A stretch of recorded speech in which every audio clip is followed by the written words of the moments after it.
Hey everyone, it's the narrator here. I hope everyone is having a fantastic day. So my channel is dedicated towards giving you all clear and concise information regarding events trending in the gaming world right now. No 15 to 20 minute ramblings giving hot takes that could be done in 5 minutes. Please consider subscribing and liking the video if this is something you're interested in. Cheers.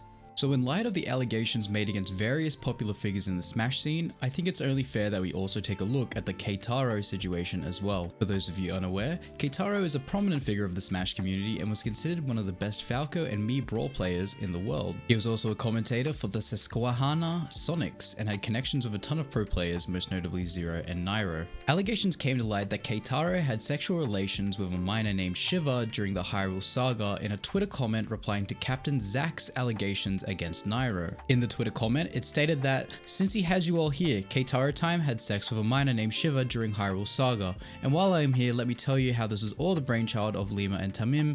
Bravo guys, you took down the Smash community just like I know you would." Originally, Shiva was never going to release the information that anything had occurred. In Twitter DMs shared by a user called Error, Shiva goes on to say, "I was never going to say anything, but since you've outed me already, there's no point in trying to hide it.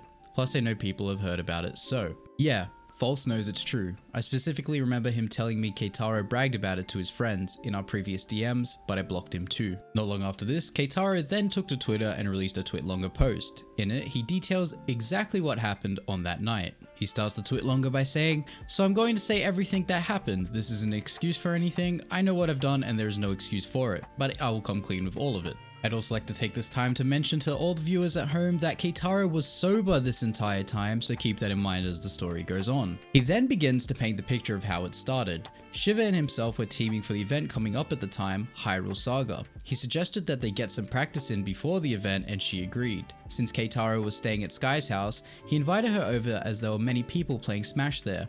5 hours later, she asks him for the address, but he gives her a heads up that there is a party going on at the time. Keitaro goes on to say that she arrived around 8 to 9 PM and he gives her a tour of the house. He then states that people were playing a drinking game where if someone lost, they'd have to take a shot.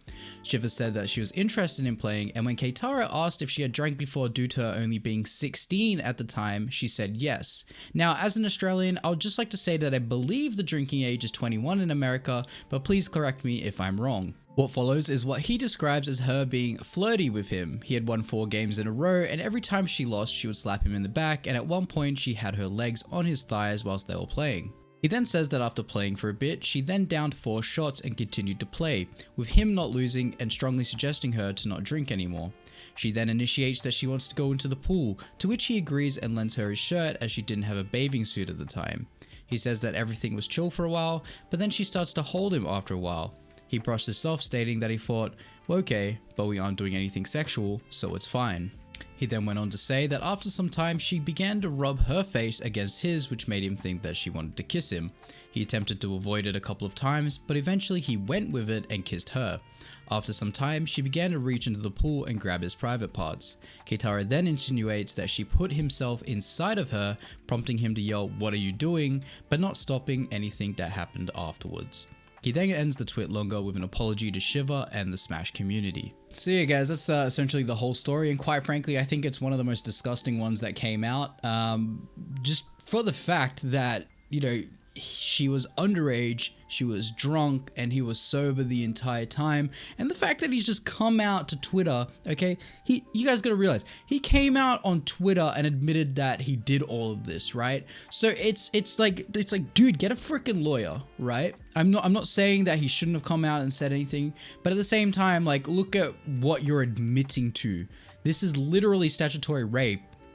And you have just come out on Twitter and said, yeah, it happened. Like, yeah, sorry guys. You know, I'm sorry, Shiva, that happened. But at the end of the day, it's like, dude, what the hell is the Smash community doing, man? So yeah, just thought I'd let you guys know, in light of all these things, what actually happened in the Keitaro story. And, you know, I want to hear your guys' thoughts. Do you think he should actually get charged for this? Because this is actually a very serious thing that happened. So yeah, let me know.